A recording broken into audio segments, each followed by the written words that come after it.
हम पढ़ रहे थे लॉरेंट फोर्स। क्या पढ़ रहे थे? मैंने आपको एक बार बताई थी वैसे इलेक्ट्रिक फील्ड और मैग्नेटिक फील्ड, इलेक्ट्रिक फील्ड और मैग्नेटिक फील्ड दोनों की वजह से, इलेक्ट्रिक फील्ड और मैग्नेटिक फील्ड दोनों इंडिपेंडेंट है फ्रेम, दोनों डिपेंडेंट है फ्रेम पे, बट लॉरेंट फोर्स फ्रेम पे डिपेंडेंट नहीं है। फिर मैं आपको उसकी कुछ बातें बताई, मैंने बताया मैग्नेटिक फोर्स ऑफ एक्सचेंज पे मैंने उसमें बहुत सारी चीजें और बताई कि मूविंग चार्जेस की वजह से मैग्नेटिक फील्ड क्या होती है, फिर मैंने उनकी वजह से फोर्स बताया, बहुत सारी कहानी मैंने आपको समझाई कब इलेक्ट्रिक फील्ड डोमिनेट करता है, कब मैग्नेटिक फील्ड डोमिनेट करती है, उनके फोर्सेस कब डोमिनेट करते हैं, इनकी यूजेस मैंने आपको बताया, आइसोटोप को अलग करने में ले सकता है, अगर अपन जेडएनएस की स्लाइड ले लें तो अपन जो दो पार्टिकल हैं उनको कैसे कैसे अलग कर सकते हैं, ये मैं आपको बता चुका था। इनके कॉम्बिनेशन में बहुत यूजेस होते हैं। जैसे एक और यूज है, जैसे ये आपके कोर्सेज में मेंशन, मैं कॉन्सेप्ट के रूप में आपको पढ़ा रहा ताकि आप उसकी बात समझ में आए। जैसे कहते हैं वेलोसिटी सिलेक्टर, क्या कहते हैं? अब जैसे मैं आपको छोटी सी बात करूं, सपोज मेरे को है ना एक टारगेट मटेरियल एक्सरे ले लो या कोई भी ले लो, अब मुझे उस पर सपोज करो कि मुझे उस पर चार्ज पार्टिकल्स गिरा रहे हैं, बड़ा शानदार बिल्कुल। अब जब याद कर लीजिए चार्ज पार्टिकल लाते कहां से? ये लाते थे इलेक्ट्रॉन गन से। इलेक्ट्रॉन गन में क्या होता था? एक फिलामेंट होता था जिसे बहुत हीट करते थे, उसमें थर्माइनिक एमिशन की वजह से इलेक्ट्रॉन बाहर आते थे। अरे हाँ ना बोलिया। फिर उनको हम वी पोटेंशियल से एक्सलेट करते थे और उनको एक्सलेट करके हम गिराते थे किस पे? Target material. वास्तविक से हम सोचो तो थर्माइनिक एमिशन से इलेक्ट्रॉन बाहर आए, वो सारे के सारे एक एनर्जी से बाहर आए, ये जरूरी नहीं है। फिर हमने उनको वी से पोटेंशियल से एक्टिवेट करा, तो जब वो बाहर आए तो सबकी एनर्जी सेम थी कि अलग अलग? हो सकता है सेम ना हो, अलग अलग हो। अरे भाई हाँ ना बोलिया, मुझे लगा नहीं तुम्हें आया है कि नहीं? तो हो सकता है उनकी एनर्जी अलग अलग हो। जब उनकी एनर्जी अलग अलग है तो फिर अब क्या करें? उनकी एनर्जी सेम करने का मतलब उनकी स्पीड सेम कर लो। क्या सेम कर लो? स्पीड। तो वेलोसिटी सिलेक्टर यूज में लेते हैं। कैसे? सिंपल, जैसे मान लो कि एक रीजन है, ऐसे कैपेसिटर प्लेट्स भी मान सकते हो तुम इसको, ऐसे मान लो मैग्नेटिक फील्ड है, ऐसे मान लो मैग्नेटिक फील्ड। अब सोच यहां पे एक छेद है जहां से उस पार्टिकल्स को उन चार्ज पार्टिकल्स को गिराया जा रहा है। ऐसे समझो charge particles with different speed. ये समझ में आ रहा है कहां से आ रहे हैं? Charge particles with different speed. अब सोचते हैं यहां पे मान लीजिए कि अगर ये कैपेसिटर की प्लेट है तो ऐसे इलेक्ट्रिक फील्ड भी हो सकती है, हो सकती है कि नहीं हो सकती? मैग्नेटिक फील्ड भी और इलेक्ट्रिक फील्ड भी है, मैग्नेटिक फील्ड भी और इलेक्ट्रिक फील्ड भी है। तो सोच के देखो इसमें क्यू ही लगेगा। क्यू ही किधर किधर? अब नहीं किधर किधर? क्यू ही नीचे, क्यू भी सब लोग बोलेंगे क्यू ही किधर लग रहा है? नीचे। और क्यू भी किधर लग रहा है? अगर आप बहुत ध्यान दे लोगे तो क्यू ही लग रहा है नीचे और क्यू भी किधर लग रहा है? बिल्कुल सही बात। आपको नहीं लगता बैलेंस हो सकता है? आपको नहीं लगता बैलेंस हो सकता है? हो सकता है। जिनके लिए बैलेंस हो गया Q equal to Q V B, सोच के देखो उसका क्यू क्यू मर गया, बचा वी बराबर ई बाई बी। इन वाली वेलोसिटीज के पार्टिकल के लिए सीधा चलेगा बिल्कुल, क्योंकि इस पे नेट फोर्स जीरो है। बेकार रेस्पॉन्स, इन पे नेट फोर्स। बाकी मान लीजिए जिसकी रफ्तार ज्यादा है वो ऊपर निकल लेगा, जिसकी रफ्तार कम है वो सिर्फ सीधा कौन आएगा इस छेद से बाहर? सिर्फ वो वाले चार्जेस जिनकी वेलोसिटी क्या है, दिस इज वेलोसिटी सिलेक्टर। और सिर्फ इसी रफ्तार के पार्टिकल हम टारगेट पे गिराएंगे। अरे भाई साहब, सिर्फ इसी रफ्तार के पार्टिकल हम, so it is one of the uses. इसमें सवाल आ सकता है, आपको डराया जा सकता है, कोई रॉकेट साइंस नहीं है, डरो मत, रॉकेट साइंस नहीं पढ़ाई जा रही है, बट ये सब यूज आ सकता है जो आपके नॉर्मल से फिनोमेना में। मुझे चार्ज पार्टिकल चाहिए विद यूनिफॉर्म स्पीड, तो ये लगा लो। बाकी सब हो सकता है इधर चलेगा, इधर चलेगा, इनको कलेक्ट करने के बहुत सारे मेथड होते हैं अलग अलग, और भी बहुत सारी बात होती है। जब पार्टिकल पूरा यहाँ से आता है तो हमेशा बिल्कुल सीधा ये जरूरी नहीं, तो थोड़ा सा टेढ़ा आता है तो हेलिकल पाथ लेता है। तो एक HCl में सवाल भी है आपके, देखना आप, शायद छोड़ो उसको बोल नहीं रहा हूँ। यहाँ से अपना सीधा पार्टिकल आया तो बोलो क्या वेलोसिटी सिलेक्टर का काम करा? यार बेकार रेस्पॉन्स। जिनकी रफ्तार ज्यादा थी वो कहाँ निकल ली है? ऊपर। जिनकी कम थी वो कहाँ निकल ली है? नीचे। सिर्फ वो वाले पार्टिकल्स हमारे पास बाहर है जिनकी रफ्तार कितनी थी? ई बाई बी। क्या मैं ई बाई बी को चेंज कर वेलोसिटी की रेंज चेंज कर सकता हूँ? अरे सिंपली ई बाई बी तो है यार, क्या चीज है ये? E by B, E by B, बस सीधे निकल आया। क्या वेलोसिटी सिलेक्टर का मतलब समझ आया? Write whatever you want to write. इसका पर्पस इतना ही, पर्पस इतना ही है, बहुत छोटी सी बात, पर अपने को समझ में आनी चाहिए। हाँ भाई, उतार लिया क्या? वेलोसिटी सिलेक्टर क्या काम आता है बोलो, क्लियर है? अगर आप ध्यान देखो तो वेलोसिटी सिलेक्टर में Q इक्वल टू QVB क्या नेट फोर्स जीरो हो गया? नेट फोर्स क्या हो गया? नेट लॉरेंट फोर्स जीरो हो गया, इसमें कोई शक वाली बात नहीं।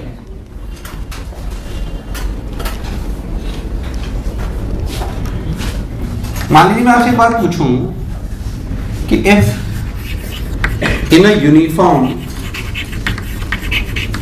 electric field and magnetic field, if in a uniform electric field and magnetic field net force on a moving charge is zero,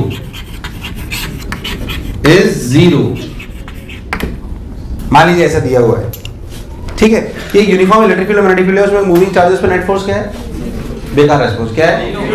zero. बोलो क्लियर है? और अगर ऐसा है तो मैं आपसे पूछूं कि क्या ये कंडीशंस मस्ट है? Electric field must be perpendicular to magnetic field, electric field must be perpendicular to velocity vector, magnetic field must be perpendicular to v vector, all the three must be perpendicular to each other.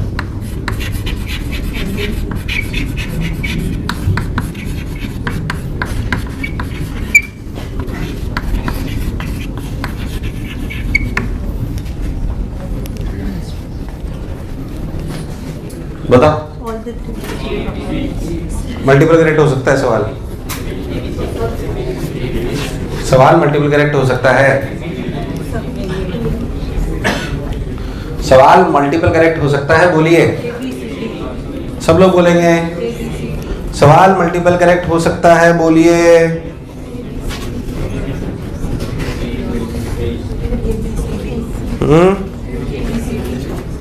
अरे बोलो भाई, ABCD आ जाइए, बोलो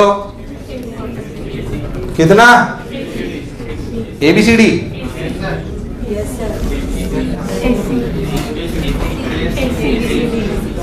confuse ही आ गए हो तुम लोग।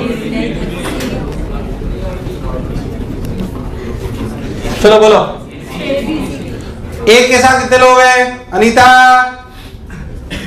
अनीता के साथ, बसंती, चंपा, डॉली, ये पीछे वाले किसी साथ है भाई? ये क्यों भाई? आंसर बोलो अपना। ए के साथ कितने लोग हैं? बी, सी,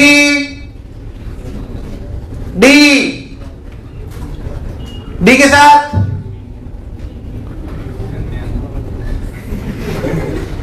सिंपल है, इसमें इतना लॉजिक क्यों लगाया? मतलब ओवरऑल है सवाल। अबे नेट फोर्स जीरो है तो QE vector plus QV cross B is equal to zero, तो E vector equal to minus times V cross B। तो कंडीशन कब सेटिस्फाई होगी? नहीं, तीनों परपेंडिकुलर क्यों? V और B परपेंडिकुलर क्यों जरूरी है? E पर का पक्का परपेंडिकुलर होगा V के, E पक्का परपेंडिकुलर होगा B के, पर B और B परपेंडिकुलर है, ये जरूरी नहीं है, खत्म। तो इसमें क्या हुआ? E must be perpendicular to B, E must be perpendicular to V, बस बाकी दोनों से गलत है। ऐसे मुझे समझ नहीं आया मैंने क्या करा यार। अरे कभी तो आना बोलो। अबे तू सोच, इस B को कोई ऐसे लेना जरूरी था क्या? सोच, इस B को मैं टेढ़ा ले लेता, B का एक कंपोनेंट इधर आता और एक कंपोनेंट, हमें तो B वर्टिकल वाले से मतलब है, हमें क्या मतलब जो अलोंग द स्पीड है। तो आपको सिंपल लॉजिक समझ में आ जाएगा, QE vector plus QV cross B equals to 0, तो E vector equals to minus V cross B। तो ये कंडीशन होनी चाहिए जब नेट फोर्स जीरो ये कंडीशन होनी चाहिए जब फोर्स जीरो हो। ये होने के लिए क्या मस्ट है? E must be equal to V, E must be equal to B।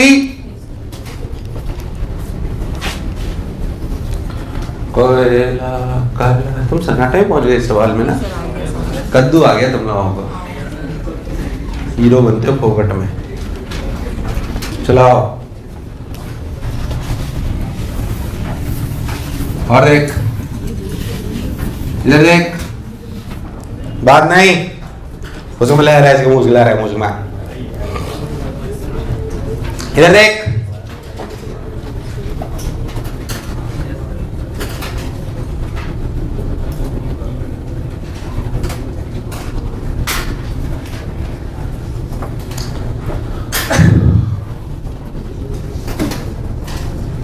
Next बात अपन सिंपल सी सुने तो अपने को समझ आएगा कि अभी तक जो मैंने सवाल करे उसमें बहुत ध्यान से देखो अपने को। तो एक जो बेसिक सी बात करी अपन ने, उसमें इलेक्ट्रिक फील्ड और मैग्नेटिक फील्ड के बेसिक चर्चा करी। इलेक्ट्रिक फील्ड और मैग्नेटिक फील्ड की थोड़ी सी और चार्ज पार्टिकल्स की उसमें एनालिसिस करते हैं। मान लीजिए कि इलेक्ट्रिक फील्ड और मैग्नेटिक फील्ड पैरेलल हैं, electric field parallel to magnetic field, तो क्या क्या हो सकता है समझें।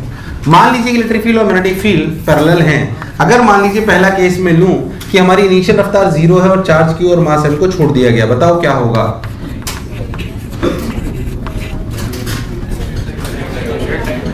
तो मैं दूर तक कुछ समझ नहीं आ रहा भाई साहब, बोलिए। इलेक्ट्रिक फील्ड और मैग्नेटिक फील्ड अगर पैरेलल है, बोलिए क्या होगा। E0 एंड B0 क्या होगा, बोलिए। अरे बोलिए क्या होगा। क्या बिल्कुल सीधा जाएगा? कैसे जाएगा? कैसे जाएगा? मैग्नेटिक फोर्स लगेगा क्या? मैग्नेटिक फोर्स लगना पॉसिबल? क्या बिल्कुल स्ट्रेट लाइन में चला जाएगा? जब ये स्ट्रेट लाइन में जाएगा, जब ये स्ट्रेट लाइन में जाएगा तो इसकी रफ्तार इनिशियल 0 पर एक्सेलरेशन हो जाएगा QE/m। इसमें सिर्फ इलेक्ट्रोस्टैटिक्स का रोल है, बाकी किसी का कोई रोल नहीं है। सिंपल, कोई दिक्कत नहीं। चलिए बहुत बढ़िया। मैं तो कह रहा हूं कि अगर चार्ज u बजाय 0 की बजाय अगर मैं इसकी रफ्तार u पैरेलल टू e और u anti parallel to v e रख दूं, तब भी क्या, ध्यान देखो, अगर मैं चार्ज पार्टिकल की रफ्तार इधर छोड़ दूं या इधर छोड़ दूं, बोलो क्या होगा। अगर चार्ज की मास m की रफ्तार इधर छोड़ दी जाए तो भी क्या स्ट्रेट जाएगा। अगर इधर की तरफ छोड़ दी जाए तो क्या पलट के ऐसे आएगा। अरे बोलो कि समझ आ गया। अगर ऐसी केस ले रहे हो तो जाहिर सी बात है, अगर u पैरेलल एंटी पैरेलल या u 0 है तो जाहिर सी बात है आपका पाथ कैसा होने वाला है, स्ट्रेट लाइन। कैसा होने वाला है? क्योंकि अगर e और b पैरेलल है और u 0 या पैरेलल या एंटी पैरेलल टू e और b है तो मैग्नेटिक फील्ड का कोई रोल नहीं है। मैग्नेटिक फोर्स तो आना ही नहीं है।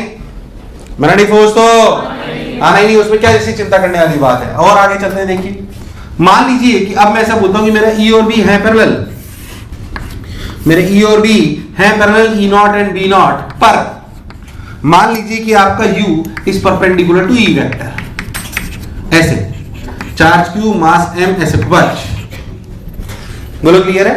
E0 B0 ऐसे, q और m ऐसे। अब क्या होगा बात,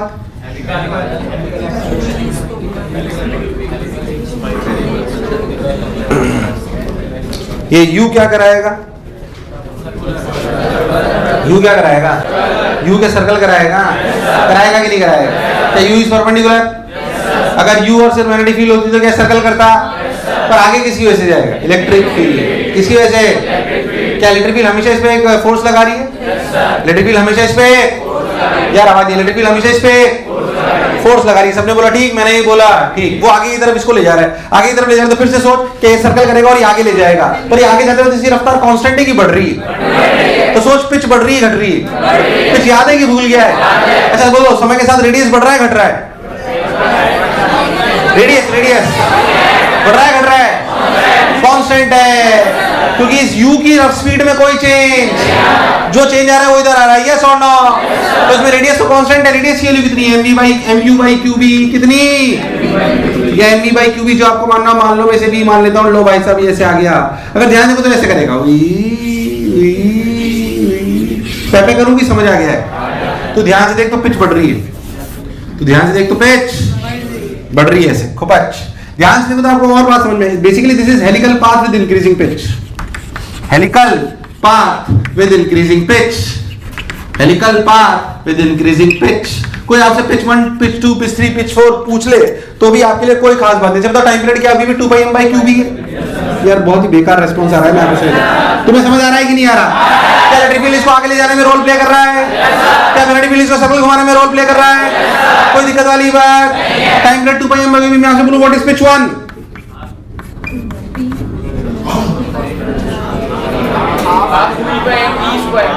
तुम लोग बोलोगे व्हाट इज पिच 1? पिच 1 याद है, पहली टचिंग से दूसरी टचिंग।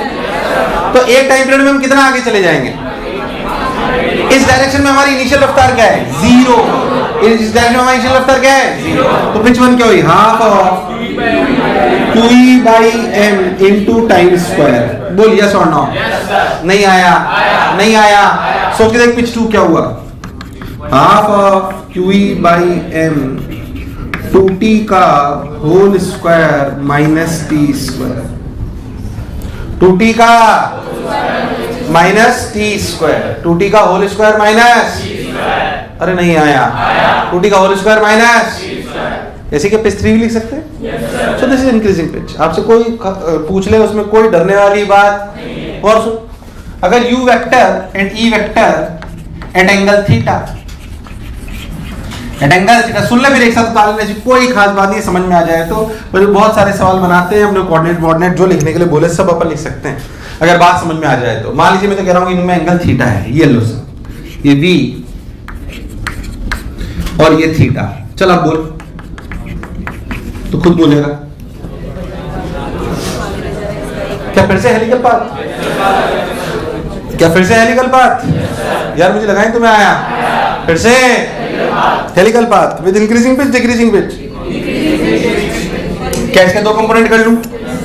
इसके दो कितना, v cos थीटा और v cos थीटा और v sin थीटा। कोई बुराई वाली बात? सो v cos थीटा और v sin थीटा, बताओ कौन सर्कल कर रहा है? v sin theta. r equals to mv sin theta by qb। नहीं आया। mv sin थीटा बाई, पक्की बात। और v cos थीटा क्या करेगा? v cos थीटा क्या करेगा? क्या आगे ले जाएगा? कहां ले जाएगा? सोच लो, आगे ले जाएगा। बहुत बढ़िया साहब, ध्यान से देखो। तो फिर से ऐसी बात एंड सो ऑन। अगर मैं आपसे बोलूं तो रेडियसली ये आगे, टाइम पीरियड अभी भी 2πm/qb है, मुझे लगा ही नहीं तुम्हें आया।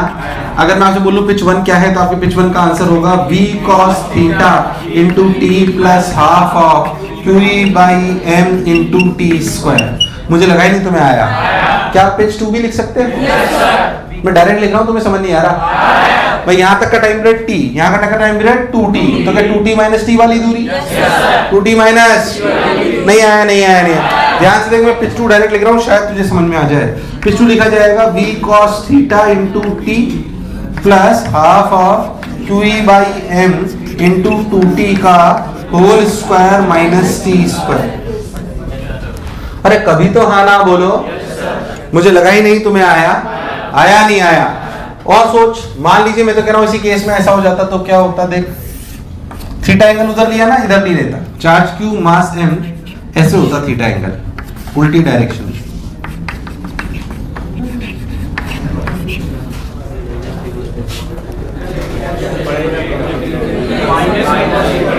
बताओ क्या होगा? आपको लगता है पहले पीछे जाएगा फिर वापस, पता है कैसे जाएगा?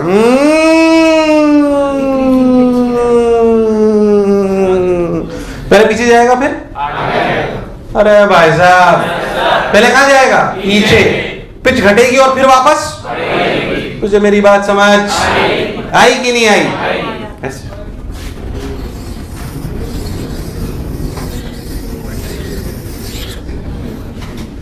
दूर दूर तक मेरी बात समझ नहीं आई।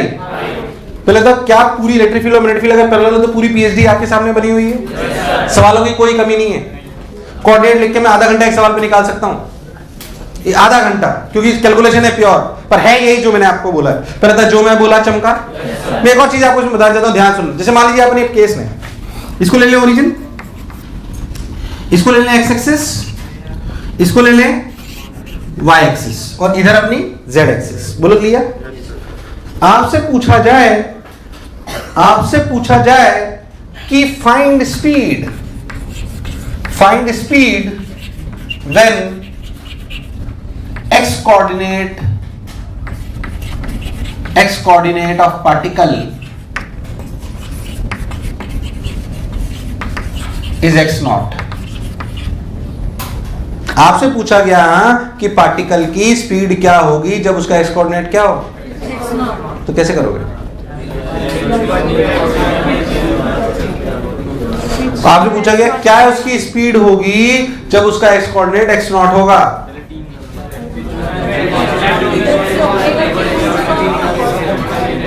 Find speed when x coordinate of particle is x0।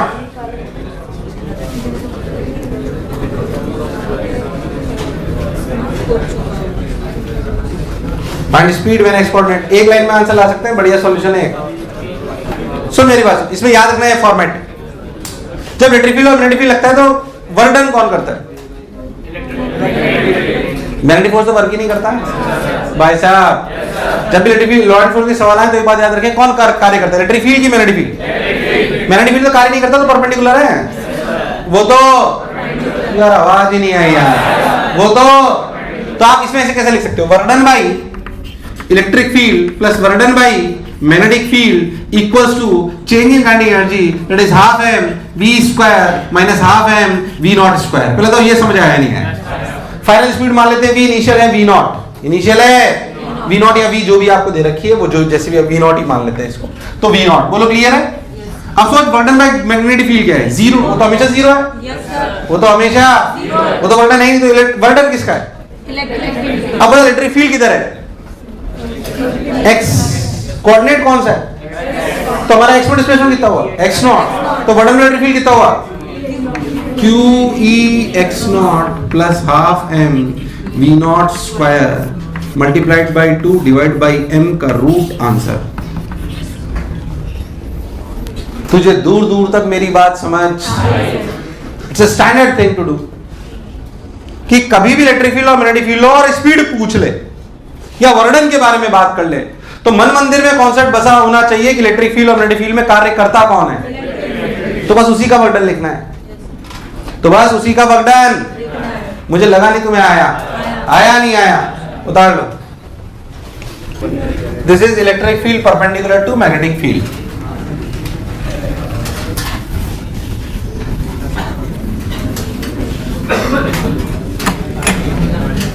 Next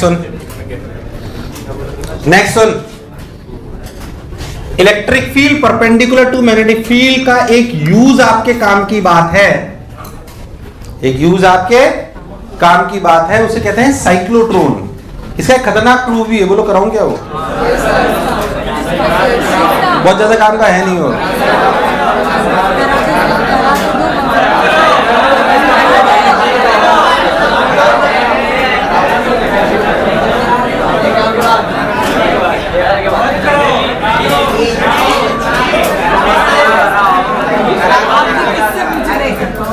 मैं खुद से ही पूछ रहा हूँ, कराऊं नहीं कराऊं? अगर electric field perpendicular to magnetic field होता है ना, पार्टिकल को रेस्ट से छोड़ दिया जाए तो इसका पास साइक्लॉइड होता है। वो वाला साइक्लॉइड जो याद है अपन ने रोटेशन में घुमाया था, प्योर रोलिंग जब पार्टिकल करता था, याद है साइक्लॉइड पास करता था? कुछ नहीं याद है? अगर आपने कोई भी चीज प्योर रोलिंग करी तो क्या जो बॉटम मोस्ट पॉइंट होता था वो क्या, कौन सा पाथ देता है? साइक्लॉइड। अगर एक इलेक्ट्रिक फील्ड और मैग्नेटिक फील्ड परपेंडिकुलर और यूनिफॉर्म उसमें अगर एक चार्ज पार्टिकल छोड़ दिया जाए तो उनका पास साइक्लॉइड होता है। साइक्लॉइड पाथ का प्रूफ होता है एक खतरनाक। मेरे को करा देता हूँ, चलो। फंस गए तो मैं जिम्मेदार नहीं हूँ। वैसे बहुत ज्यादा काम का है नहीं, टाइम पास करेंगे। चलो पढ़ लो, तुम लोग पढ़ लो, तुम्हारे बारे में करा दो। ध्यान देखते हैं, थोड़ा साथ देना पड़ेगा क्योंकि कैलकुलेशन उसमें थोड़ी ज्यादा इधर उधर हो गए तो आंसर मैच ही नहीं करना।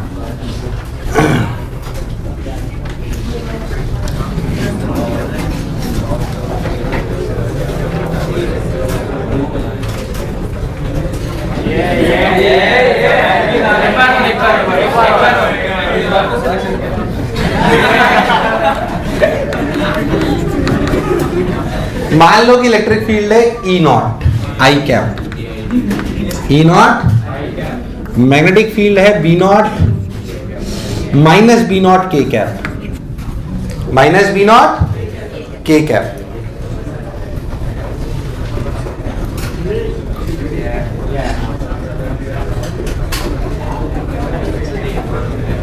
ठीक है। अच्छा, कई लोग तो इसलिए बोलते हैं कि चलो ये उलझता रहेगा थोड़ी देर, ये परेशान शांति से जीने दे। चार्ज क्यू मास m छोड़ा गया ओरिजिन 0,0,0 से। कहां से छोड़ा गया? 0,0,0 से। मेरा आपसे पहले जो सबसे पहला सवाल है, मान लीजिए एक्स एक्सिस है, वाई एक्सिस है और आप सब लोगों को दिखाई दे रहा है ये आपकी जेड एक्सिस है। इसका अंदर मैग्नेटिक फील्ड अंदर है, मैग्नेटिक फील्ड, और आपको दिखाई दे रहा है कि इलेक्ट्रिक फील्ड इधर है। मुझे पहली बात ये बताइए कि 0,0 से जब पार्टिकल छोड़ा जाएगा वो कैसे घूमेगा, या मुझे वो तो बताइए हमने साइक्लॉइड की तरह चलेगा। वो चलो छोड़ो, वो नहीं पता मुझे, बस इतना बताओ कि उसे चलने का प्लेन क्या होगा। 3D में नहीं चलेगा, चलेगा वो एक प्लेन में। प्लेन बताओ, उसके चलने का प्लेन कौन सा होगा? तुम लोग बताओगे कौन सा होगा? XY कैसे जज होगा तुम्हें? भाई एक्स वाई ही हो सकता है, क्योंकि सुनना जेड वाली डायरेक्शन में इलेक्ट्रोस्टैटिक फोर्स तो है नहीं। अरे भाई साहब एक्स वाई डायरेक्शन में इलेक्ट्रोस्टैटिक फोर्स हो और जिधर मैग्नेटिक फील्ड हो उधर मैग्नेटिक फोर्स भी नहीं हो सकता। अरे भाई साहब मैग्नेटिक फोर्स क्या है? Q V cross B. Q V cross क्या पक्का मैग्नेटिक फोर्स बी के परपेंडिकुलर होता है? तो बी तो मैग्नेटिक फील्ड तो जेड में है, तो जेड में कोई मैग्नेटिक फोर्स और इलेक्ट्रोस्टैटिक्स तो है ही नहीं। अरे यार जब जेड डायरेक्शन में कभी कोई फोर्स आ ही नहीं सकता और इनिशियल रफ्तार 0 है तो जेड डायरेक्शन में कभी भी कोई वेलोसिटी आना पॉसिबल? ये बात क्लिक करी नहीं करी? तुझे मेरी बात समझ आई कि नहीं आई? तो जेड डायरेक्शन में कभी कोई वेलोसिटी नहीं हो सकती। हम मान लेते हैं कि वेलोसिटी है vxi cap plus vy j cap. vz क्यों नहीं लिया आपके सामने? क्लियर है क्योंकि z में हो। यार तुम्हें अगर बेकार रेस्पॉन्स देना हो तो छोड़ो, या तो फिर साथ दो, मैं नहीं पढ़ा रहा। तो vx plus vxi cap plus vy, vxi cap plus vy, बहुत बढ़िया साहब। अब लॉजिकल है कि किसी भी टाइम टी पे मान लो ये रफ्तार है vxi कैप प्लस vy, तो हम क्या करेंगे? हम फोर्स लिखें इस पे किसी भी टाइम टी पर q vxi cap plus vy j cap cross minus b k cap. अरे q v क्रॉस b, इस देखिए ये क्या लिख दिया? q v क्रॉस b समझ नहीं आता तुम्हें? फोर्स दो तरह के होते हैं, magnetic force that is q v cross b plus q e। q e कितना? q e not i। बोलिए यस और नो? नेट फोर्स लिखते हैं F equals to I cross K, I cross K minus minus plus, नहीं आया तो क्या लिखा? Q Vx B, B नॉट लेते हैं इसको, B नॉट देना मैं गड़बड़ नहीं करूं। What is J cross K? J cross K I, तो माइनस हो गया minus Q Vy B not I cap plus Q E not I cap. So Q E not minus Vy B not I cap, अरे भाई साहब, plus Q Vx B not J cap. सब सही चल रहा है? हाँ। This is the force in x direction, this is the force in, so the acceleration in x direction is q by m e not minus q b not by m vy। तुझे मेरी बात दूर दूर तक समझ? अरे नहीं आई?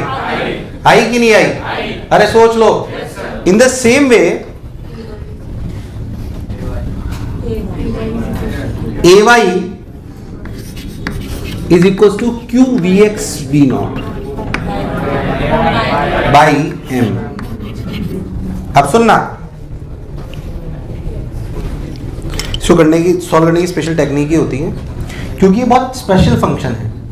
Acceleration in x depends on velocity in y and acceleration in y depends on velocity of, इसलिए डायरेक्ट सॉल्व नहीं हो सकता, उसको टेक्निक लगानी पड़ेगी जो मैं आपको कह रहा हूँ। स्पेशल इक्वेशंस आती हैं। अरे भाई साहब तुझे मेरी बात समझ? देख acceleration in x depends on what and acceleration in y depends on what. नहीं आया, इसलिए थोड़ी स्पेशल टेक्निक होती है। इनको कैसे करते हैं? तो इसको लिख सकते हैं, सही कर रहा हूं ना? हाँ, dvx by dt, dvx by, और ये क्या है? इसको एक और बार डिफरेंशिएट करो, d by dt of 1, d by dt of 1 करोगे तो आएगा d square vx by dt square equals to ये 0, अरे भाई साहब, और ये minus Q B not by M, देखना गड़बड़ नहीं करूं, D V Y by D T and D Y by D T put from 2, ये 2,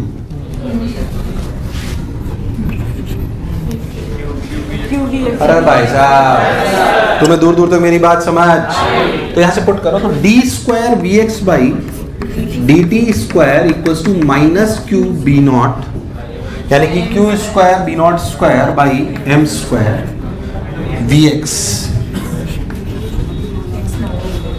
तुम बहुत ध्यान से देखो तो this is of a format of D square X by D T square plus omega square X equal to 0। It's a differential equation whose common solutions are x equal to a sin omega t plus 5। अबे SHM की equation है ये, वही है, ध्यान से देख। पर यहाँ पे x की जगह vx है, x की जगह जो जनरल डिफरेंशियल इक्वेशन होती है एसएचएम की, वो होती है D square X by D T square plus omega square x. इस डिफरेंशियल इक्वेशन के जनरल सॉल्यूशन होता है a sin omega t plus 5। a और ओमेगा, a और 5 पे डिपेंड करता है अनंत इक्वेशन। क्या इससे अनंत एसएचएम की इक्वेशन आ सकती है? एक टाइम पीरियड जिसका ओमेगा 2 पाई बाई ओमेगा, बोलिए सो नो। और अलग अलग एसएचएम होंगे a और 5 के डिफरेंस पे। किसके डिफरेंस पे? अनंत एसएचएम की इक्वेशन है ना ये। ध्यान देखो तो बिल्कुल ऐसी। यहाँ पे ओमेगा हो गया Q B not by M. Omega क्या हो गया?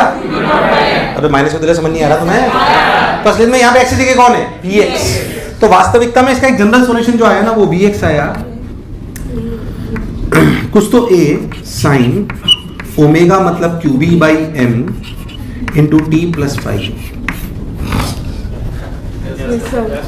तुम्हारे प्राण निकल गए भाई। समझ में आया मैंने क्या करा?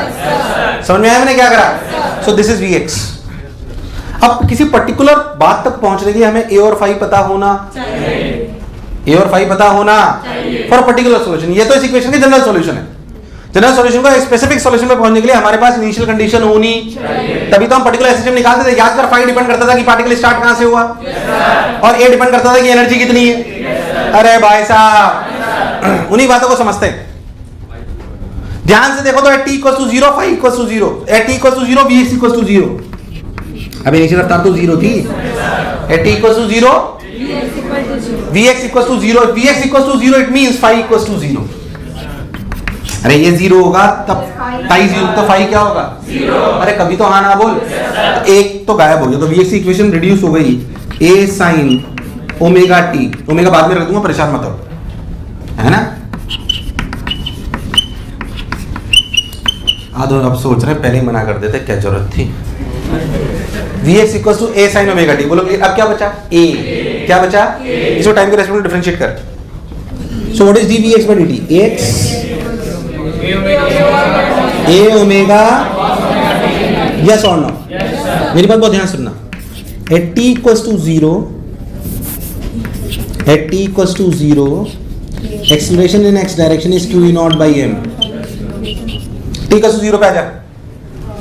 पार्टिकल पर कोई मैग्नेटिक फोर्स नहीं है क्योंकि उसकी कोई रफ्तार नहीं है, तो सिर्फ उस पर इलेक्ट्रोस्टैटिक फोर्स है, वो भी x डायरेक्शन में q नॉट। तो x डायरेक्शन में उसका कितना एक्सीलरेशन है? q not by m।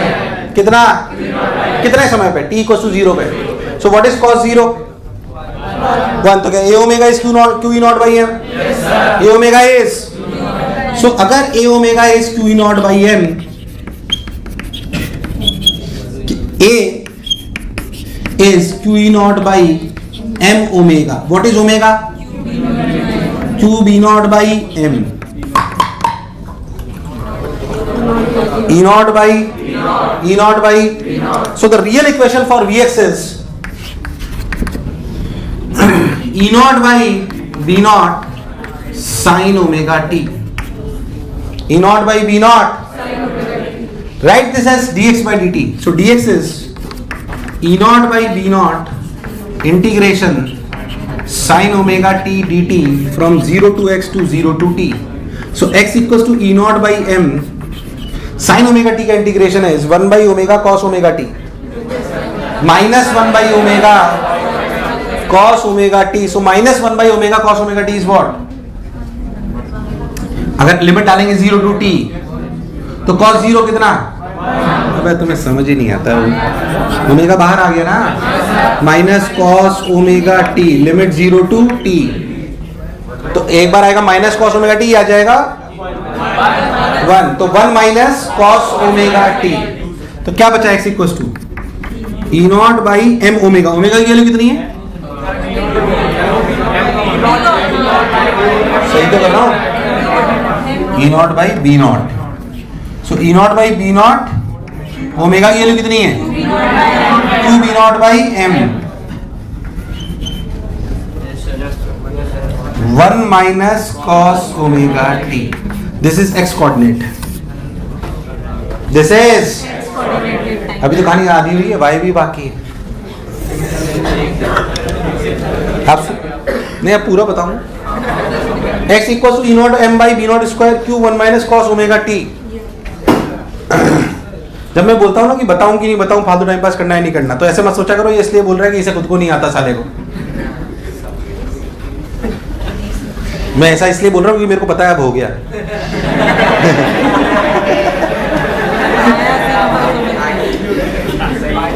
सही है। बोले समझ आया नहीं आया? अब y कोऑर्डिनेट कैसे निकलेगा? एक मिनट रुक जा। x आ गया ना, vx कहाँ आया था अपना? वो रहा।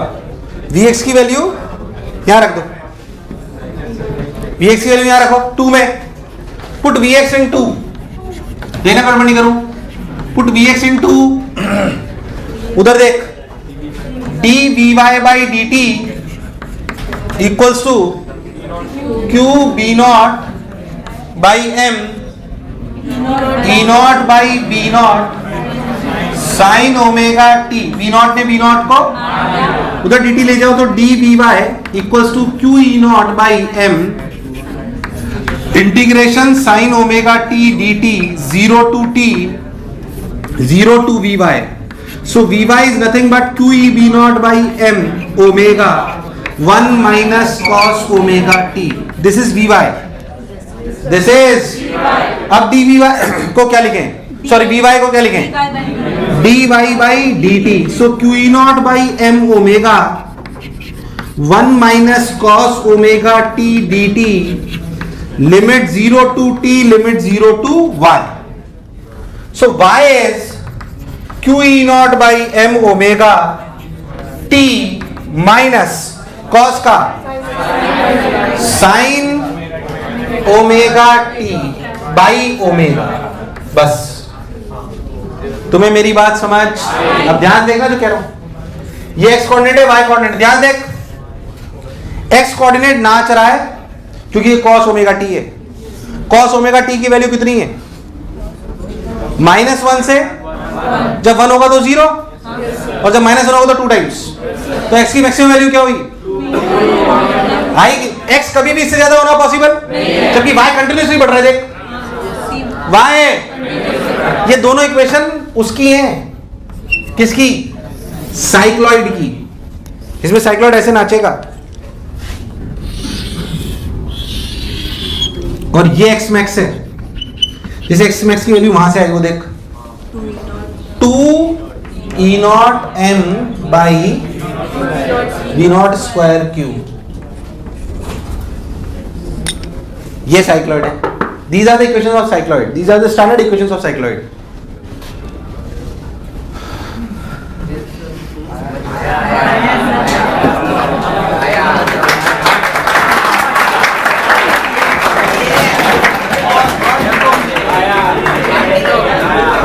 कई लोग पूछ रहे हैं उतारना भी है क्या? ऐसे ई बाई बी का तो ऐसे मतलब ठीक है, आपको वैसे याद होना चाहिए। प्रूफ ज्यादा परेशान मत होना, एक अच्छा सवाल के रूप में, टफ के रूप में करा दिया मैंने। E not by B not basically जब भी परपेंडिकुलर हो तो पाथ, अगर पार्टिकल छोड़ा जाए तो उसका पाथ कैसा होता है? साइक्लॉइड। कैसा होता है? ऐसे ई और बी परपेंडिकुलर, तो उसका एक अच्छा यूज भी होता है जो बहुत काम की, जैसे बोलते हैं साइक्लोट्रॉन। क्या बोलते हैं? साइक्लोट्रॉन। मैं उसकी कोई मेकिंग है उस तरह की बात नहीं कर रहा हूं, मैं उसके बेसिक फंडे को बात कर रहा हूं। साइक्लोट्रॉन एक्चुअली क्या होता है, मैं आपको बात कर रहा हूं। हमारे साथ क्या एक प्रॉब्लम है, मतलब हमारे साथ का प्रॉब्लम मतलब जो हमें प्रैक्टिकली फेस होता है। हम चाहते हैं कि कई एक्सपेरिमेंट्स में पार्टिकल्स हमारे बहुत ज्यादा एक्सप्लोडेड हो, जैसे हमारा एक्सरेज निकालनी है या कोई पेनिट्रेशन करना है किसी चीज में, बहुत तगड़ा कोई एक्सपेरिमेंट करना है, तो हमें चार पार्टिकल्स बहुत एक्सप्लोडेड चाहिए। तो किसी ने बोला तो कौन सी खास बात है? क्यों नहीं एक्सपेरिमेंट करने का क्या तरीका? अरे पर बहुत ज्यादा एनर्जी चाहिए तो V बहुत बड़ा होना, एक लिमिट से थोड़ी हमारे पास थोड़ी 50 लाख वोल्ट नहीं लगा सकता। एक लिमिट 10,000, 15,000, 20,000, 25,000, इससे ज्यादा वोल्टेज जनरेट करना पॉसिबल नहीं। हमारे लिए एक लिमिट है उसकी, तो हम एनर्जी भी एक QV एक हद तक ही ला सकते हैं, और उसको मेंटेन करना अगर भी हम बड़ा एस्टेब्लिश भी कर लेते तो वो अपने आप में एक बहुत बड़ा टास्क है। तो उस दिक्कत से हमें दूर कौन करता है? साइक्लोट्रॉन। कौन करता है? मेरा आवाज कौन करता है? साइक्लोट्रॉन। साइक्लोट्रॉन क्या करता है उसको ध्यान समझो आप। साइक्लोट्रॉन पहली बात एक हमें ऐसा सेटअप है जो हाईली एनर्जाइज्ड चार्ज पार्टिकल्स देता है। हाईली एनर्जाइज्ड चार्ज पार्टिकल्स देता है फॉर डिफरेंट एक्सपेरिमेंट्स और for different bombardment, that is a different aspect. पर वो हमें देता है कैसे, वो मैं आपको समझाता हूं। हमारी तकलीफ फिर से मैं आपको बताता हूं, ये थी कि अगर मैं किसी भी एक चार्ज पार्टिकल को चार्ज q या मास m जो भी हम ले रहे हैं, अगर उसमें इलेक्ट्रिक फील्ड ऐसे लगा दी जाती है और यहाँ पे उसका वोल्ट 0 और b वोल्ट है, तो जब वो यहाँ से चलता है तो उसकी यहाँ पे एनर्जी हो जाती है qv। क्या हो जाती है? पर तकलीफ ये थी कि हम v कितना बड़ा करें, तकलीफ ये थी कि हम कितना बड़ा करें। किसी ने ऐसा सोचा कि यार क्यों ना, सोचिए qv इसको मिल गई, काश ऐसा होता कि कोई इसको वापस यहाँ छोड़ देता, तो जब फिर qv मिल जाती तो कितनी हो जाती? 2qv। फिर एक बार और कर देता तो, अगर कोई घुमा घुमा कैसे छोड़ देता तो क्या बात बनती? दिमाग ठनका। घुमाने का काम कौन कर सकता है? Magnetic field. और एनर्जी देने का काम कौन करती है? Electric field. अरे भाई साहब, घुमाने का काम कौन कर सकता है? Magnetic field. और एनर्जी देने का काम कौन कर सकती है? इसी को सोच के साइक्लोट्रॉन बनाया गया है। इसी को सोच के साइक्लोट्रॉन क्या करा गया, उसके सेटअप को बेसिक को समझो। उसमें ये दो चीजें होती है, बोलते हैं डीज। ऐसा समझो डीज जो है, ऐसा तो डीज जो है एक मेटल की बनी हुई है जिसके अंदर ऐसा समझो मैग्नेटिक फील्ड एग्जिस्ट कर रही है पर इलेक्ट्रिक फील्ड एग्जिस्ट नहीं कर रही है। आप बहुत ध्यान समझे, डीज कहते हैं इनको। क्या कहते हैं? डीज। आप ऐसा समझे कि इस पूरे रीजन में ऐसे मैग्नेटिक फील्ड है,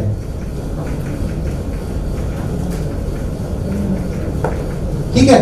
प्लस बताओ तुम्हें समझ में आया यूज क्या है? तुम अपने शब्दों में लिखोगे सब कुछ, इसे ढंग से समझ लो। साइक्लोट्रॉन एक ऐसी चीज है जो में हाईली एनर्जाइज्ड चार्ज पार्टिकल देता है इलेक्ट्रिक फील्ड और मैग्नेटिक फील्ड की मदद से, जिसमें इलेक्ट्रिक फील्ड उसको एनर्जी देती है और क्या मैग्नेटिक फील्ड उसे घुमा घुमा के छोड़ती है। अब उसको समझ रहे हैं, उसको कैसे समझ रहे? समझे। मान लीजिए कि हमारे पास ये डीज है, क्या है? डीज, मेटल्स की। हम इस पर अल्टरनेटिव सोर्स लगाते हैं।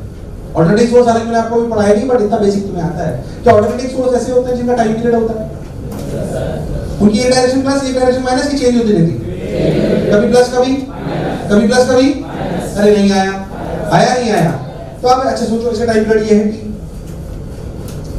अगर अपन बहुत ध्यान समझे तो अपने बात समझाएगी। मान लीजिए इसका सेंटर है ऐसे, मान लीजिए कि मैंने एक चार्ज पार्टिकल q मास है यहां से छोड़ा, जब छोड़ा तो यहां प्लस था और यहां माइनस था इस जगह, तो क्या इलेक्ट्रिक फील्ड इधर, इलेक्ट्रिक फील्ड इधर नहीं आया, इलेक्ट्रिक फील्ड इधर थी। आप ऐसे तो क्या ये चार्ज पार्टिकल यहां से आकर इसकी एनर्जी बढ़ी qv, कितनी कितनी qv, ये qv यहां तक बढ़ी।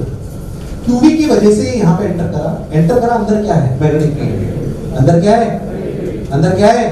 अंदर मैग्नेटिक फील्ड। मैग्नेटिक फील्ड जैसे इसने सभी सर्कल करा, क्या करा? बेकार रेस्पॉन्स।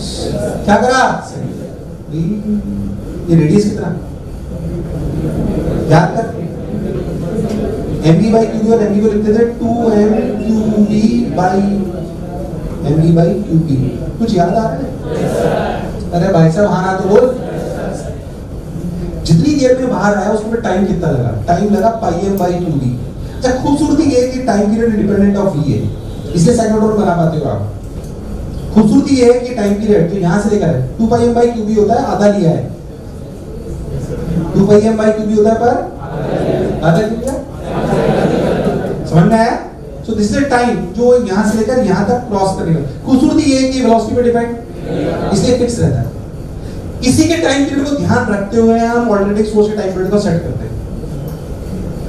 जितना टाइम पीरियड ये है उतना ही है, जितनी देर ये प्लस चलेगा उतनी देर में घूम के आएगा, फिर वापस ये क्या हो जाएगा? माइनस। तो जब ये यहां से यहां पहुंचेगा ना तो ये क्या हो जाएगा? प्लस, और ये क्या हो जाएगा? माइनस। फिर एक्सीलरेट होगा, बेकार रेस्पॉन्स। क्योंकि खूबसूरती है कि टाइम पीरियड इतना ही, तो हम उसी टाइम पीरियड की फ्रीक्वेंसी को इसके साथ मैच करा देते हैं। तो जब वो प्लस तो ये भी प्लस, और जब वो माइनस तो ये भी माइनस, तो हमेशा उसको एनर्जी मिलती है, हमेशा उसको एनर्जी मिलती है। तो वैसे वैसे सोच, यहाँ पे एनर्जी कितनी थी? qv, यहाँ पे कितनी है? 2qv। अरे कितनी है?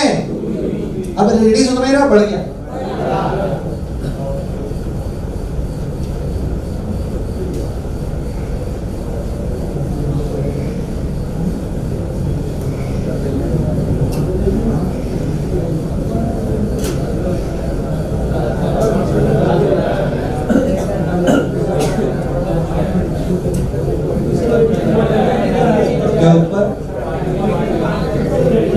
पार्टिकल ना ऊपर, अच्छा qv भी ऊपर आ रहा है, से बाहर बोले वापस थोड़ी आएंगे।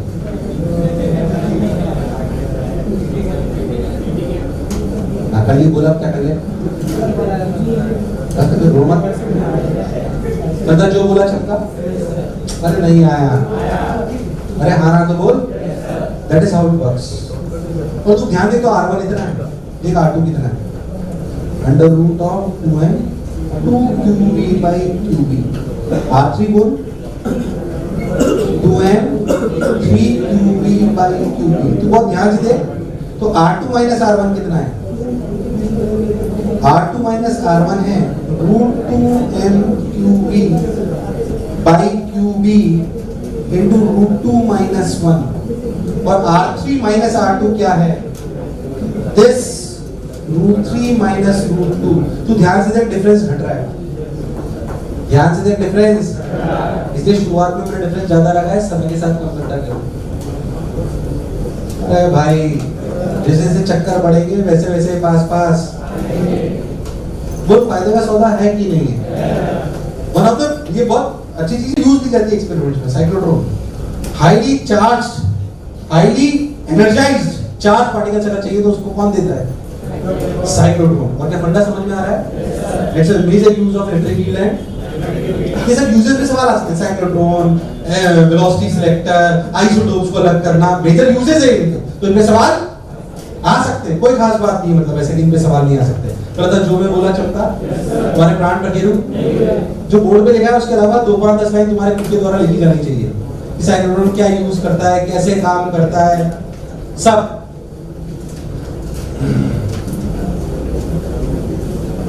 इसका एनिमेशन भी है, चाहो तो मोशन फ्लैश एनिमेशन में देख लेना कभी भी, उदाहरण लेंगे तुम लोगों ने। तो this is cyclotron, this is cyclotron. तो ये कहानी थी लॉरेंट्ज फोर्स की। फिर मैं कह रहा हूँ लॉरेंट्ज फोर्स की कोई सीमा, फिर भी मैंने आपको लिमिट से ज्यादा ही पढ़ाया आपके लिए। बाकी से कोई सीमा नहीं, लॉरेंट्ज फोर्स रियलिटी में इलेक्ट्रोमैग्नेटिज्म लॉरेंट्ज फोर्स ही है। इसकी कहानी को अपन यही रोकते हैं, जितना पढ़ाया मोर देन सफिशिएंट है आपके लिए।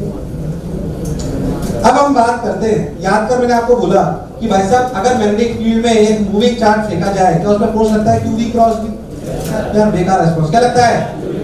फिर मैंने बोला यार मूविंग चार्ज से अगर फोर्स लगता है qv क्रॉस v, तो हमने बोला कि भाई साहब असलियत में बाहर चल रहा है, उसमें पता पड़ा कि अगर एक मूविंग चार्ज मूव कर रहा हो तो उसकी वजह से मैग्नेटिक फील्ड भी जनरेट थोड़ी और अकल लगा। अब हमने सोचा यार जब मूविंग चार्ज पर फोर्स लगता है मैग्नेटिक फील्ड में, तो करंट कैरिंग वायर में तो चार्ज ही दौड़ते हैं।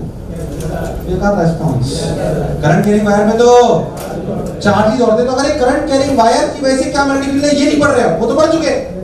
करंट कैरिंग वायर से क्या मैग्नेटिक फील्ड है ये तो, पर अगर एक करंट कैरिंग वायर को मैग्नेटिक फील्ड में रख दूं तो उसमें फोर्स लगना चाहिए, क्योंकि उसमें कौन दौड़ रहे हैं?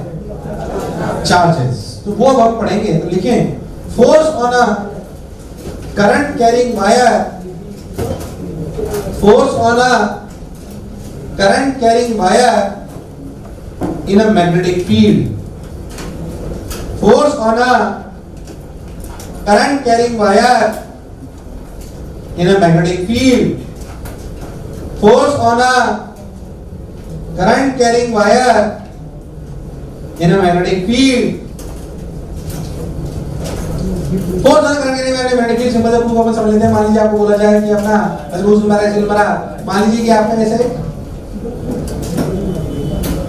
ऐसे मैग्नेटिक फील्ड है। बात नहीं, ध्यान सुन ले जो कह रहा हूं। मान लीजिए आपके ऐसे मैग्नेटिक फील्ड है, मैग्नेटिक फील्ड में मान लीजिए छोटा सा वायर है, ऐसे पतला सा डीएल, ऐसे थोड़ा सा मोटा बना रहा हूं मैं, इसकी लेंथ डीएल ही है। मैं डीएल को स्ट्रेट नहीं ले रहा हूं क्योंकि मैं किसी भी बड़े वायर का बहुत छोटा सा हिस्सा ले रहा हूं, आप ऐसे समझो। अरे कभी तो आना बोल, ऐसा आप समझे ढंग से। तो मान लीजिए मैं छोटा सा डीएल वायर लिया है, अपना डीएल वायर इसमें करंट दौड़ रहा है ऐसे आई, कितना दौड़ रहा है आई। डीएल वेक्टर में तो इधर मैग्नेटिक फील्ड है। अगर आप बहुत ध्यान देंगे तो याद करो जितने भी चार्ज पार्टिकल्स होते हैं उसमें हम करंट लिखा करते हैं I बराबर NEAVD। I बराबर, याद कर हमने क्या समझा था कि जब भी हमें पढ़ना होगा तो हमें मानेंगे इसमें सब सिपाही की तरह खड़े हुए और कितनी रफ्तार से दौड़ रहे हैं, ड्रिफ्ट लॉस से कितने से। और आसान करने के लिए हमने पॉजिट्रॉन मान लिया था। क्या मान लिया था? जब याद करो तो क्या कहानी कुछ और ही थी, और सब जगह सेटल हो जाती है, कोई टेंशन वाली बात नहीं। तो हम ये मानते हैं कि चार्ज पार्टिकल्स में जो अपना चार्ज पार्टिकल्स हैं, जो अपने चार्ज पार्टिकल हैं, तो मान लीजिए अपना पॉजिट्रॉन ऐसे दौड़ रहा है और उसकी रफ्तार कितनी है dd। एक है, दो है, बहुत सारे हैं। n क्या हुआ करता था? Number of free charges per unit volume. क्या is the area of cross section, is the area of जो छोटा सा पार्टिकल है एलिमेंट दिया है, इधर अपनी ड्रिफ्ट वेलोसिटी और b में एंगल 90। तो अगर हम सिर्फ इस चार्ज एक चार्ज पार्टिकल की बात करें पॉजिट्रॉन की, तो क्या bd क्रॉस b ऊपर, तो किस पे फोर्स लगा? evdb। कितना लगा? EVDB is the force on one particle. Is the force on? ऐसे बने कि बहुत सारे? क्या सब पर ऊपर लग रहा है?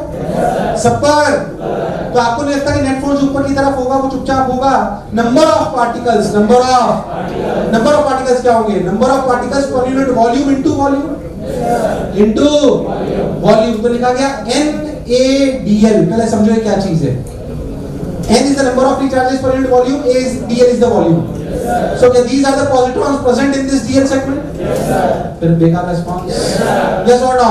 So NaDl into EVDB। ये सबको क्लियर हुआ कि नहीं हुआ? बस अब क्या था? What is NeAVD? I तो नेट फोर्स कितना आया?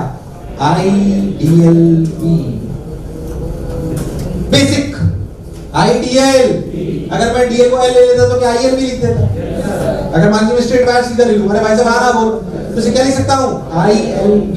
अभी समझने के लिए L ले लो ताकि तुम्हें थोड़ा सा ठीक लगे और कोई खास बात नहीं है। बाकी वो DL से मैं अपने आप समझा दूंगा ILV। पर आपको नहीं लगता है स्पेशल केस है जब वायर बिल्कुल तो क्या L और B में एंगल 90 है? L और B में एंगल ऐसा हो ये जरूरी? तो अगर हम जनरलाइज करें, क्या करें? अगर हम जनरलाइज करें तो हमें समझ में आएगा कि force on one positron can be written as EVD cross V। VD की डायरेक्शन उधर है जिधर करंट है, VD की डायरेक्शन उधर है जिधर करंट है। और नेट फोर्स क्या है? F नेट क्या है? NaDl या NaL जो आपको लिखना DL से ले रहा हूं ताकि मैं स्ट्रेट मान सकूं। तुझे मेरी बात समझ? तो NaDl EVD vector cross B vector. तुम्हें बात समझ आ रही नहीं आ रही? तो बहुत बेकार रिस्पांस। अब ध्यान समझना, VD और DL, अगर मैं DL को वेक्टर बनाऊं तो DL की डायरेक्शन वही होगी जो VD की होगी, क्योंकि VD की वही है जो करंट की है, और जो करंट की होती है वही DL की होती है। तो मैं इसे ऐसे नहीं लिख सकता NeAVD DL vector cross B vector. अरे भाई साहब तुझे मेरी बात समझ? What is NeAVD? तो वास्तविकता में नेट फोर्स क्या है? IDL cross B। अरे कभी नहीं आया नहीं आया। अगर आप बहुत लॉजिकली सोचो तो दिस इज DL नेट। बहुत छोटा सा एलिमेंट लिया मैं जनरलाइज करता हूं, थोड़ा फील करना। भाई ऐसे मैंने फील है, ऐसे टेढ़ा मेढ़ा वायर है, क्या DL और B में हमेशा एंगल कुछ चेंज हो रहा है कि फिक्स्ड है? क्योंकि मैं इसका छोटा सा एलिमेंट दूं, उस पर फोर्स निकालूं और उसे क्या कर लूं? इंटीग्रेट। क्या कर लूं? So DF net is this. So F net is basically IDL vector cross B vector का इंटीग्रेशन। अरे भाई साहब आप ऐसे सब पढ़ सकते हो IDL क्रॉस B का इंटीग्रेशन। DL छोटा क्योंकि वायर हमेशा सीधा हो ये जरूरी, पर एक छोटा एलिमेंट लो तो उसे सीधा ले सकता हूं, इसलिए जो मैंने पढ़ा वो बिल्कुल। अरे कभी तो हाँ ना बोल। अब अगर तुम ध्यान समझे तो एक बात और समझ आएगी। अगर हम ये मान ले जो 90% केसेस में होगा, if B vector equals to constant, 95% cases, in fact 99% cases, जब B क्या हो? जब B क्या हो? जैसे मान लो मैं आपको ऐसे वायर है, पर जैसे ऐसे ही लेते हैं। अगर B कांस्टेंट है पर वायर ऐसे देखना, टिक चेक समझ? I ये L1, ये L2, ये L3 समझने के लिए बोलता हूं। आपको नहीं लगता F नेट ऐसे होगा? I L1 cross B vector plus I L2 cross B vector plus I L3 cross B vector. चूंकि B कांस्टेंट है, क्या I L1 vector plus L2 vector plus L3 vector cross B vector. What is L1 vector plus L2 vector plus L3? Yeah, this is displacement vector joining initial one environment. So this can be written as I L vector cross B, जो आप generally किताबों में पढ़ते हो। पर ये तब होता है जब भी वेरिएबल होगा तो बेसिक से जाना पड़ेगा, अगर बी वेरिएबल होगा तो। पर 99% सवालों के लिए क्या रटोगे? I L cross B where L is the displacement vector joining initial point and तुझे मेरी बात समझ, where L is the displacement vector joining initial point and तुझे मेरी बात समझ। हमने I L क्रॉस B पढ़ा है, मेरे को याद है ना? But I L cross B कब लगाते हैं, कैसे लगाते हैं, किन कंडीशन में लगाते हैं, ये हमें क्लैरिटी होनी। अब उतार जो मुझे अच्छा लगा। So IL cross B में L is the displacement vector joining initial point and final point when B is constant।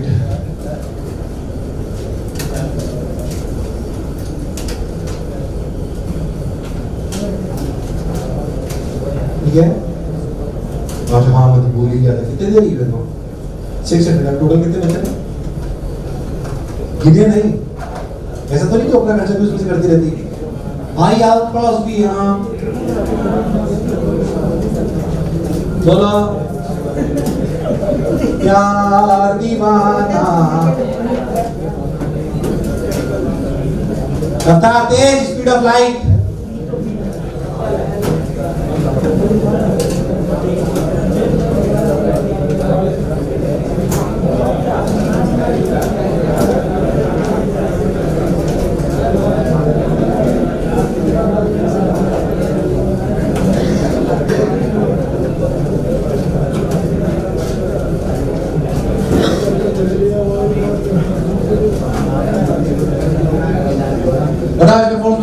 Wire में ऐसे टेढ़ा मेढ़ा वायर है, 2,3 से स्टार्ट हो रहा है, 5,7 तक जा रहा है।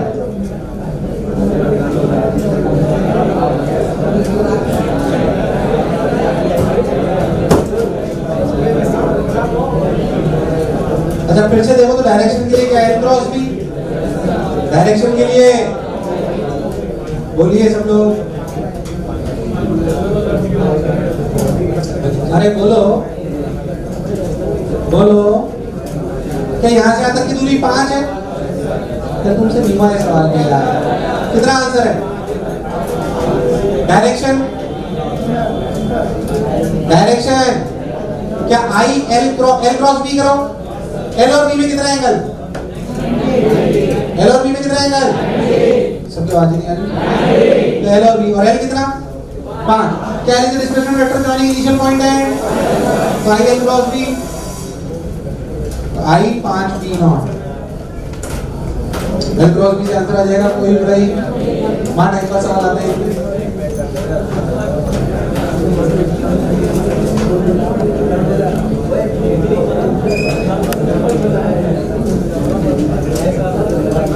Semi circle radius R magnitude B not. ये मत पूछना, जल्दी बोल।